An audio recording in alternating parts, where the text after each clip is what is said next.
Olá, meus queridos amigos e queridas amigas. Mais uma vez aqui nós juntos nesse nosso segundo encontro sobre historiadores judeus do século XIX, modernidade, cultura, memória, tentando entender de que maneira esses pensadores judeus dedicados aos estudos históricos no século XIX, e como nós vimos no encontro anterior, foi um século que privilegiou uma nova metodologia para se pensar a história de forma geral, como esses historiadores judeus se tornaram grandes pioneiros na construção da história judaica moderna, de uma historiografia judaica moderna, e é muito curioso como cada um deles, de alguma maneira, pensava essa história judaica que precisava ser construída no século XIX. E, mais uma vez, eu recupero a nossa reflexão na aula anterior. Havia esse elemento da necessidade de uma história judaica, como cada um desses historiadores pensava essa necessidade a partir de um recorte específico. No nosso primeiro encontro, nosso encontro anterior, nós mergulhamos um pouco na obra do Leopold Zuntz e entendemos como esse historiador refletia sobre a necessidade da construção de uma filosofia da história judaica. De que maneira que Leopold Zuntz pensou a história judaica no século XIX a partir de uma metodologia muito dialogando com a literatura, com a poesia, mas, sobretudo, com a filosofia. Hoje, nesse nosso encontro de hoje, a nossa proposta é diferente. A gente vai dialogar com um historiador que é um dos meus favoritos, um dos grandes nomes da historiografia judaica moderna, que é o Heinrich Graetz, que se preocupou, da mesma maneira que Zuntz, com a necessidade da construção de uma história judaica no século XIX, mas a partir da questão narrativa, a narratividade. Essa era a primeira preocupação de Heinrich Graetz. E a segunda e mais importante preocupação de Graetz, e que, na verdade, lhe rendeu críticas tanto de amigos quanto de inimigos, tanto de pessoas simpáticas à história judaica quanto de antissemitas, a principal marca da historiografia graetziana é a ideia da perseguição do projeto de uma reconstrução do passado judaico. Então a gente percebe que é uma outra pegada, muito diferente da pegada de Zuntz, que tendia a olhar para a história judaica, apesar do seu recurso aos documentos. A gente se lembra que lá na nossa primeira aula, o Zuntz entendeu que a Agadá e que o Midrash eram fontes primárias documentais para o historiador, que havia uma espécie de confusão benéfica entre literatura judaica, poesia judaica e mística judaica, e que isso, na verdade, favorecia a uma espécie de história do desenvolvimento espiritual do judaísmo. Agora, aqui em Graetz, a gente percebe um outro problema, uma outra questão, que é a necessidade da reconstrução do passado judaico, a transformação do passado judaico em texto, em narrativa. E aí há em Graetz essa potência de olhar para o passado e tentar reconstruí-lo de forma mais realista possível. Então, a gente percebe que essa é uma diferença não só estilística, como uma diferença até mesmo de gênero historiográfico muito grande entre Graetz e Zuntz. E uma das razões muito possíveis pelas quais Graetz tem essa preocupação é a sua aproximação com uma determinada corrente da historiografia do século XIX, talvez não corrente, mas com um determinado movimento da historiografia do século XIX, muito presente no contexto alemão, mas não apenas no contexto alemão. A gente vai ver isso tanto na Europa em geral quanto nas Américas, mas especialmente na Alemanha, uma preocupação com aquilo que o Hayden White, que é um grande pensador da historiografia, escreveu uma obra linda chamada Meta-História, aquilo que Hayden White vai chamar de realismo histórico. A ideia de se pensar a história e o passado como uma realidade capaz de ser detectada pelo historiador, através de arquivos, através de documentos, através de estudos comparativos, através de estudos seriais, através de metodologias quantitativas, através de estudos estatísticos, através de documentos governamentais. Então, essa ideia de que todas essas ferramentas que eu acabei de enumerar aqui para você serviam ao historiador como uma espécie de alavanca para a reconstrução do passado, tal como ele era, ou tal como ele foi, que era possível mergulhar no passado e, de lá do passado, escrever uma história para o presente, é o que o Hayden White, de alguma maneira, denomina de realismo histórico, e isso tem uma profunda influência pela maneira pela qual o Goethe se comporta como historiógrafo, como escritor de história, como aquele que vai produzir um livro absolutamente fantástico. A gente vai ver a principal obra dele daqui a pouco, e que tem exatamente essa proposta, né? Mostrar para o público de uma maneira muito específica, muito greciana, que eu não vou revelar agora, a gente vai falar já já sobre ela, mas mostrar para o público o passado judaico tal como ele de fato aconteceu. Alguns historiadores contemporâneos, alguns historiadores de hoje, vão olhar para essa expectativa de historiadores do século XIX como Goethe como se isso fosse uma fantasia, ou como se fosse uma espécie de delírio positivista, né? Mas no século XIX, essa ideia de reconstrução do passado, de fato, seduziu muitos historiadores e intelectuais, e eu diria que ainda hoje você vê em determinadas historiografias, como a historiografia britânica, especialmente a historiografia neomarxista britânica, e alguns historiadores alemães ainda olham para o passado como essa possibilidade de concretude, de se falar de alguma coisa, não só que efetivamente aconteceu, mas tal como aconteceu. Então, essa ideia do realismo histórico que a gente vê tão forte em Goethe ainda está presente nos dias de hoje em certos historiadores. Tá? Então, antes da gente chegar nessa questão do realismo histórico em Goethe, da ideia de uma história, da reconstrução do passado judaico, é muito interessante a gente usar o mesmo caminho que a gente usou na primeira aula para pensar os Zunds, a gente usar esse caminho hoje para pensar o Goethe. Da mesma maneira que lá na primeira aula, a principal, a principal referência intelectual do Zuntz na universidade, assim que ele entrou, não sei se você se recorda da primeira aula, foi o Ibn Falaqueira, um pensador, um filósofo judeu medieval do século XIII.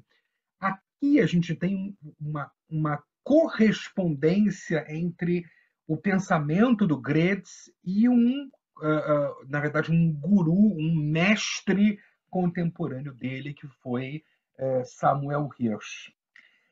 E eu diria, eu me arriscaria a dizer nesses nossos encontros, que o mesmo peso que Falaqueira tem para o pensamento zuntziano que a gente viu na aula passada, o Samuel Hirsch tem para o pensamento histórico greciano. Então, embora, como eles eram contemporâneos, e o Hirsch foi um grande mestre para o Gretz, eles têm uma relação que vai, evidentemente, em algum momento ser bastante confusa e eles vão brigar.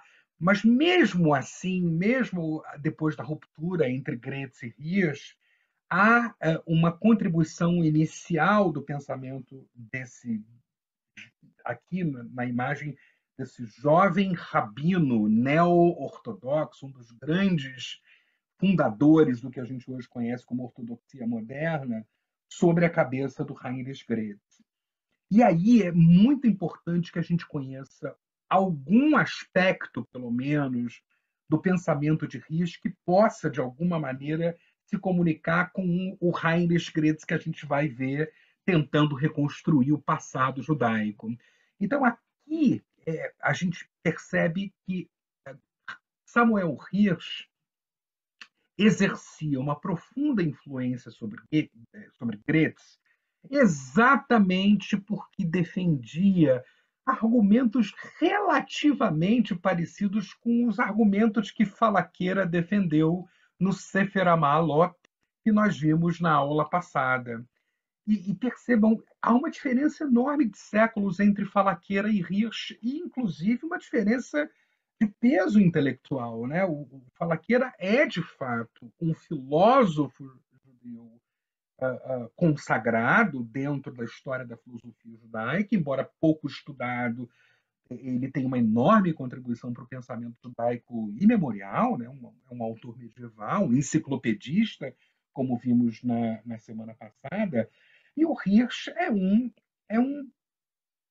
é um prolixo pensador ortodoxo do seu tempo, teve uma legião imensa de alunos, mas defendia, assim como Falaqueira defendeu diante de Zuns, defendia a ideia de que era possível construir em torno da religião judaica uma filosofia de vida. Que havia dentro da religião judaica elementos de natureza filosófica e não apenas cultica, não apenas ritualística ou não apenas teológica. Porque muitos que estão assistindo a nossa segunda aula podem dizer, não, mas o judaísmo sempre pensou questões como a ética, por exemplo. É verdade, o Talmud tem uma enorme contribuição nesse sentido, a literatura profética judaica tem uma enorme contribuição nesse sentido, e o Talmud, de fato, tem na sua, não só no conteúdo, como até mesmo na sua forma, uma espécie de discussão dialética que beira a filosofia. Mas eu penso que o Samuel Hirsch defendia no século XIX, percebam que pelos anos ele é um contemporâneo direto de Gretz, defendia de fato a construção de uma filosofia judaica para os tempos modernos. Da mesma maneira que Erasmo de Roterdã, no passado renascentista, defendeu a ideia de uma filosofia cristã para a modernidade da Renascença. Samuel Hirsch defende também a construção de uma filosofia judaica para a modernidade do século XIX. E eu acho que esse detalhe é um detalhe que atrai grandes intelectuais judeus do século XIX, e Gretz é um deles. A última informação sobre o Hirsch que eu queria trazer para nós é que ele defende a ideia de que é possível, para se chegar a essa filosofia judaica, essa filosofia religiosa judaica, não nos esqueçamos, trata-se aqui de um rabino, o Hirsch entende que existem alguns caminhos para isso. E ele vai especialmente privilegiar dois desses caminhos. que são a filologia, e é por isso que ele se aproxima do Falaqueira, na minha opinião, e perdão, a filologia e a etimologia. E nós falamos no nosso primeiro encontro de que maneira o enciclopedismo do Ibn Falaqueira se aproximava de Santo Isidoro de Sevilha com o Etimologiarum, a ideia de que pela linguagem e pelo significado do texto, tanto na sua objetividade, na sua denotação, quanto na sua subjetividade, na sua conotação, essas questões, esses elementos linguísticos e etimológicos eram, tanto para a Falaqueira quanto para o Risch, chaves para se compreender, no caso do Falaqueira, as Sagradas Escrituras, no caso do Hirsch, para a construção, a partir dos textos sagrados do judaísmo, uma filosofia judaica moderna, de uma filosofia judaica para os tempos do século XIX. Então é muito curioso que tanto em Zuntz quanto em Graetz, a gente percebe que por trás desses grandes historiadores existem pensadores que estão privilegiando linguagem e etimologia.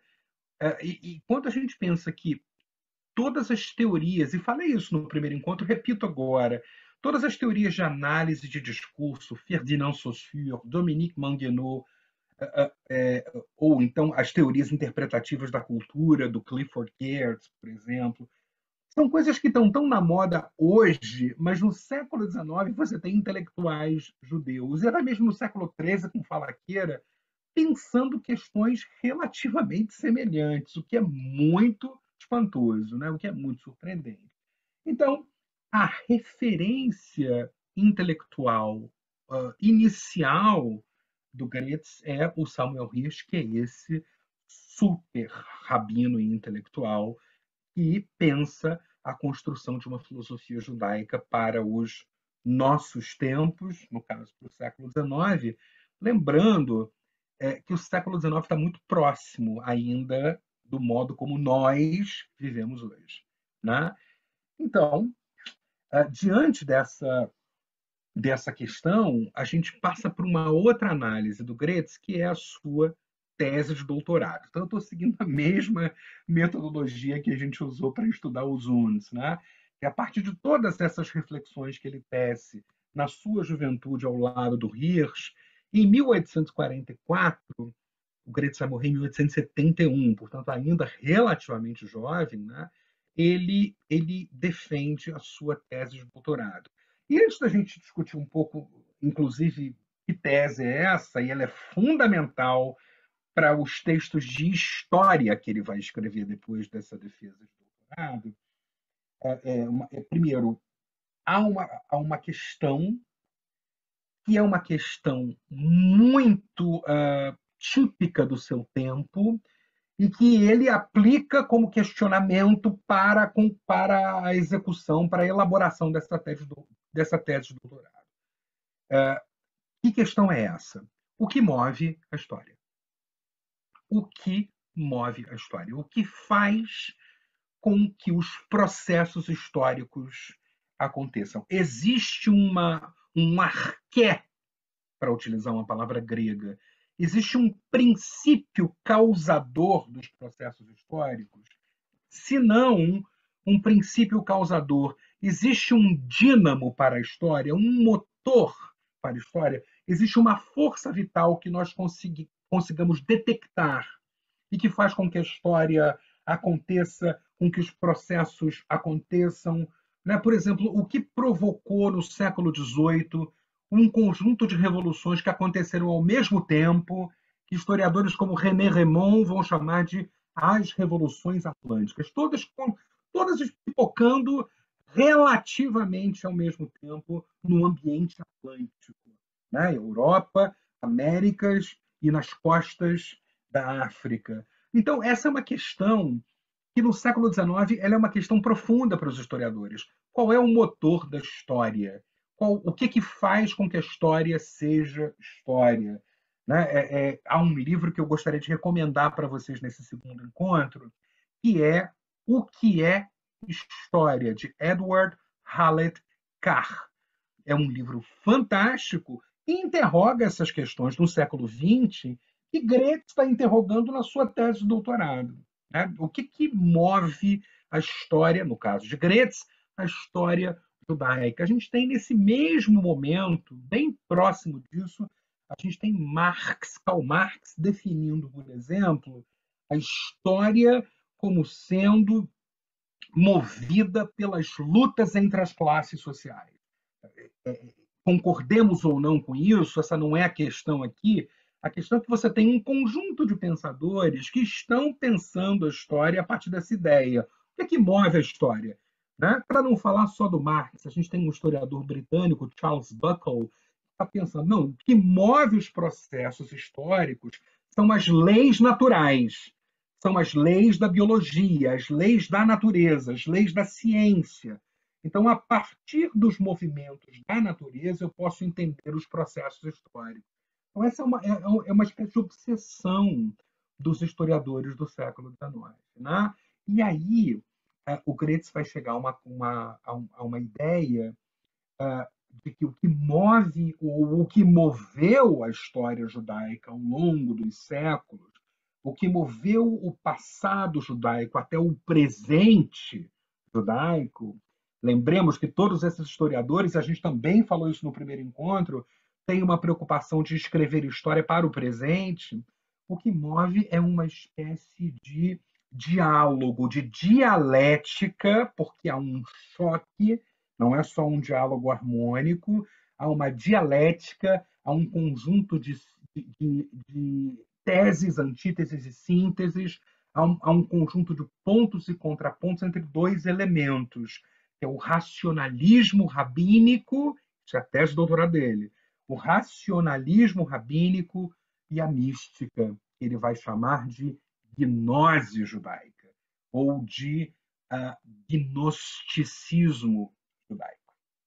E eu apontei para a questão do choque entre essas duas coisas como produzindo o passado judaico e o presente judaico. Né? Ele diz, olha, o que move, para a gente recuperar um termo do encontro passado, o que move a civilização judaica é essa dialética entre a racionalidade que os rabinos foram capazes de produzir ao longo de séculos e séculos de pensamento rabínico e, ao mesmo tempo, a espreita, a tentativa de penetração nessa racionalidade da mística, do gnosticismos judaico. Essa tese de doutorado que ele vai defender na Universidade de Iena, na Áustria, porque na Prússia, o Goethe ele nasce no condado de Posen, que hoje pertence à Polônia, mas à época pertencia à Confederação Germânica, que mais tarde seria pela unificação alemã à Alemanha. Ele foi impedido de defender essa tese na Alemanha por uma lei antissemita naquele momento que impedia que intelectuais judeus defendessem teses de doutorados na região, né, onde ele estava atuando como intelectual na Alemanha. Então, ele defendeu isso em Iena, defendeu em latim essa tese. E isso é muito importante porque, apesar essa palavra, esse termo que você está vendo aí na tela, Gnosticismus und Judentums, gnosticismo, o agnosticismo, né, o gnose e judaísmo, esse é o título da tese dele, mas o título original em latim é a violência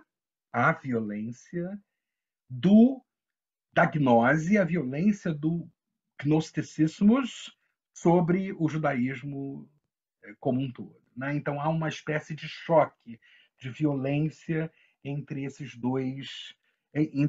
duas potências da civilização judaica. Né? O racionalismo ou a racionalidade rabínica e a mística, né, gnosiológica judaica. Então, é por isso que a gente percebe esse detalhe. E aí eu fiz uma citação de um pensador do Goethe, ele escreve um texto muito interessante, Lukin, em 1988, onde ele diz uma grande parte da história da civilização judaica pode ser o resultado de um embate entre o gnosticismo corrosivo, sempre à espreita, né? Sempre olhando, e com uma origem determinada, né? E um racionalismo rabínico que está sempre atualizado, sempre atualizado.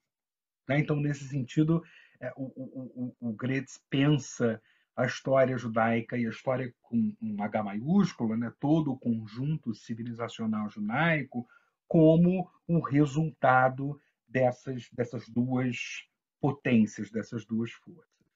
E a partir daí ele vai começar a escrever história com aquela obsessão inicial, a reconstrução de um passado judaico exatamente como ele fora. E aí eu estou utilizando, né, essa ideia de um passado preservado e que precisa ser descoberto e seja revelado através da narrativa do historiador, repito, exatamente como ocorreu. Né? Então, essa ideia de reconstrução do passado com muito pouca ressignificação, né? Com a preservação de uma pureza do passado, o máximo que for possível. Os historiadores muito ligados ao realismo histórico alemão, especialmente Ranke, Leopold von Ranke, também de quem falei quando a gente estudou os Huns, ele tinha uma expressão para isso em alemão, wie es eigentlich gewesen, exatamente como foi. Wie es eigentlich gewesen, né? Exatamente como foi. Agora, tem uma questão. Gretz vai ter uma assinatura muito particular a esse passado exatamente como foi. Ele não deixa de imprimir uma marca diferenciadora nessa narrativa que busca reconstruir o passado judaico com uma pureza que ele imagina que exista, mas há uma dimensão romântica desse passado, o que também é uma característica muito forte do século XIX e que, durante a primeira metade do século XIX, influenciou de forma bastante determinante o pensamento alemão, o romantismo alemão, né? Especialmente com Herder.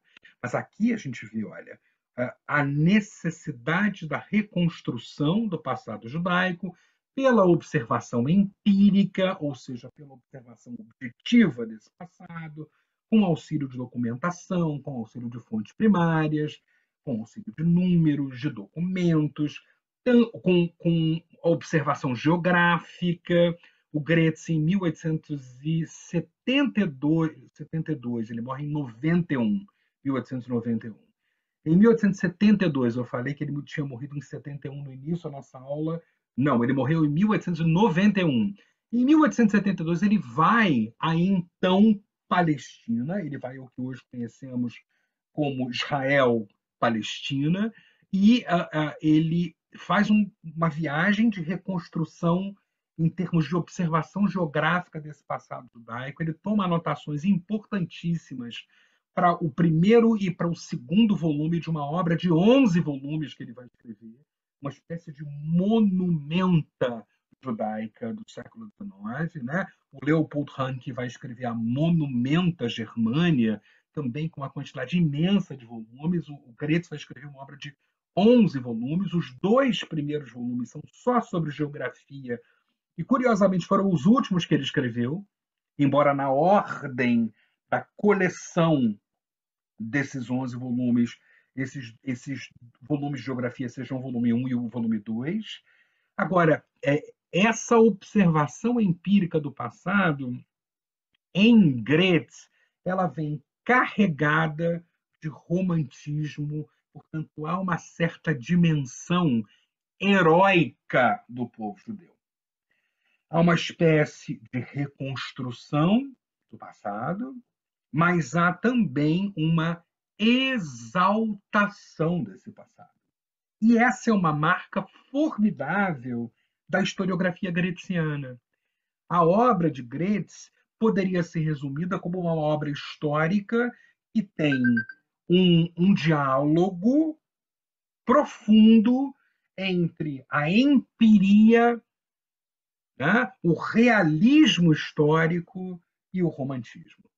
Né? Então, e isso foi o que, na verdade, despertou a inveja dos seus rivais, despertou a crítica dos seus amigos, como Simon Dubnov, por exemplo, vai criticar a obra do Gretz. Simon Dubnov é um dos nossos próximos, não é o próximo, é o nosso último encontro. Dubnov tem uma profunda crítica sobre o modo como Gretz escreve essa história judaica, muito romanceada para os olhos de Dubnov. Né? O Gretz nunca pensou a sua própria história como uma história romanceada, ao contrário, ele tem essa preocupação objetiva. Então, vai gerar a crítica de amigos como Dubnov e de antissemitas como von Treitschke, que é um dos mais importantes historiadores prussianos do século XIX, escreveu uma história da Prússia e que acusa Gretz de chauvinismo, chama-o de um nacionalista judeu.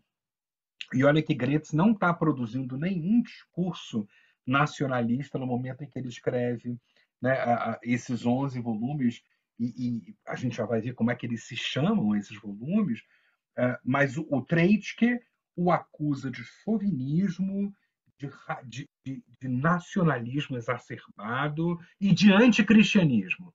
Ele também é acusado de ser um historiador anticristão, o que é, evidentemente, uma justificativa perfeita para o antissemitismo moderno, o antissemitismo do século XIX. Requentar, né, toda a retórica de que os judeus são uma espécie de povo anticristão natural. Né? Isso não apenas alimentou o antissemitismo medieval na modernidade, isso é, ora em vez, requentado e trazido ao debate público. E o Treitschke vai criticar a obra do Gretz dessa maneira, né? Uma espécie de chauvinista anticristão. E essa é uma das razões, o que pode ter incomodado um antissemita como Treitschke, é a ideia desse imperativo narrativo que busca uma história que dialoga com o heroísmo, ou seja, o povo judeu tem na sua narrativa histórica em Gretz uma dose de heroísmo, uma dose de resiliência, o que é uma característica muito grande dos heróis, né? A capacidade de absorver os choques e as tragédias do tempo e prosseguir. Né? Paul Johnson vai dizer isso também na história dos judeus, que é uma obra fantástica, e o Paul Johnson é um historiador cristão. A primeira frase do História dos Judeus é: o povo judeu é o povo mais tenaz da história. Não preciso nem dizer que uma das grandes leituras do Johnson é o Gretz. Né? Então, a resiliência e a narrativa de um povo vivo. E essa ideia de um povo vivo, de uma história viva, se comunica com o que a gente falou no primeiro encontro com os Zundes, que também tinha essa preocupação. A ideia de pensar uma história filosófica do povo judeu ou uma história do desenvolvimento espiritual do povo judeu, isso é Zundes, tá? A partir da ideia de que o sistema de valores judaicos e o sistema religioso judaico era algo vivo e, portanto, se era vivo, era plástico, era capaz de forma dinâmica, se desenvolver na história até o presente. Né? E é com essa expressão, até o presente, que eu trago aqui para você a obra do Gretz, a grande obra pela qual ele ficou muito famoso, que é a história do povo judeu do passado ao presente, do passado aos dias de hoje.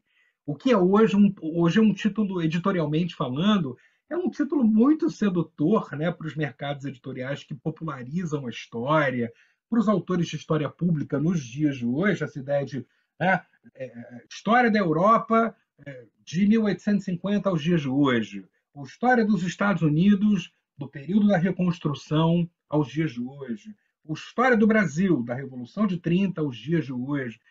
Essa ideia de uma história que de uma narrativa histórica que se projeta no tempo e que traz do passado processos que desembocam nos dias de hoje, de uma história que tem como uma das possibilidades que a história nos oferece a partir do estudo desses processos, nos pensarmos enquanto civilização no dia de hoje, isso é uma marca profunda de Heinrich Klotz. A sensação que me dá como historiador e como alguém que admira profundamente a obra dele é que ele está muito interessado em pensar qual é o papel do povo judeu hoje, agora. Né? E como é que eu posso entender de forma objetiva, racional, mas ao mesmo tempo subjetiva e sensível, como é que eu posso fazer isso? Como é que eu posso entender esse povo judeu dessa maneira hoje? Bom, é mergulhando no passado judaico, reconstruindo esse passado judaico, com a ajuda de dados quantitativos, de representações geográficas, a viagem que ele fez, com fontes documentais, mas também com a busca de um lugar judaico nessa Europa, nessa Alemanha que está caminhando para a unificação, nessa Europa que está caminhando para aquilo que os historiadores chamam de primavera dos povos ou era das nacionalidades. Né? A gente está vendo a unificação italiana, a gente está vendo a unificação alemã sendo construída, a gente está vendo impérios se tornarem cada vez mais poderosos, a França desembarcando na Argélia e tentando pensar a civilização francesa para além das fronteiras do hexágono da França. Com essa preocupação de Goethe de reconstruir o passado judaico para pensar os judeus do seu próprio tempo é uma preocupação que em Zuntz aparece pela necessidade de construção de uma história filosófica e que em Goethe aparece pela necessidade da construção de uma história que dialogue entre a racionalidade e o heroísmo. Ela não pode ser uma história que seja totalmente dissecada do heroísmo que Goethe acredita ao povo judeu, da resiliência que a civilização judaica teve por se manter viva ao longo de séculos e séculos. E por isso, o Goethe propõe um diálogo, eu estou usando essa palavra várias vezes hoje, né, entre história e teleologia. Não confundamos com teologia. Teleologia significa a ideia de que há uma finalidade, há um objetivo à frente, há algo que deve ser alcançado no futuro, ou há uma espécie de resolução no futuro. Telos, em grego, significa isso, né? Algo que vai se resolver no futuro. Então, a ideia de que, e essa é uma ideia poderosa em grego, a ideia de que o povo judeu tem uma espécie de missão histórica. Né? E essa missão ela não é uma missão que se interrompe, ela é uma missão contínua e ela tem um objetivo futuro, ela tem um caminhar para o futuro. Esse passado reconstruído, ele tem um dos seus objetivos é irrigar essa trajetória. Né? Então, há em Goethe uma clara ideia, típica dos historiadores dos 800, de uma missão histórica dos povos. No seu caso, combinando a pesquisa com esse estilo romântico que eu aí coloquei no texto para a nossa aula como um estilo literário. E isso, como disse, valeu a inveja de alguns, a crítica de bons e a maldade dos maus, né? Como foi o caso do Treitschke, que escreveu muito contra ele, tentou desqualificá-lo publicamente, tentou, eu diria, no linguajar de hoje, tentou cancelar o Goethe. Não foi possível. Né? O seu legado está aí, não é à toa que hoje nós fazemos um curso no Midrash, no Centro Cultural Midrash, sobre o seu pensamento. E é com essa ideia de uma história que caminha para frente, né, que caminha para diante, que eu me despeço de vocês hoje, anunciando que no nosso próximo encontro a gente vai abordar um outro historiador, Isaac Marcos, que foi o que menos viveu de todos os quatro que a gente vai estar estudando, e que está olhando para a necessidade de construção de uma história total do povo judeu. Diferentemente da pegada greciana, da pegada zunciana, Jost, J-O-S-T, Isaac Marcus Jost, ele tem essa fantasia, a ideia de que é preciso construir uma história total, que hoje é uma discussão muito aquecida entre os historiadores. Né? Eu recentemente comprei um livro de Global History chamado História Global do Algodão, sobre o processo de disseminação do algodão na Revolução Industrial. Essa ideia de construção de uma história global, de uma história totalizante, ela está presente na mente de gênios judaicos como Yost. E é exatamente a obra dele que a gente vai ver na próxima aula. Um abraço, boas ideias.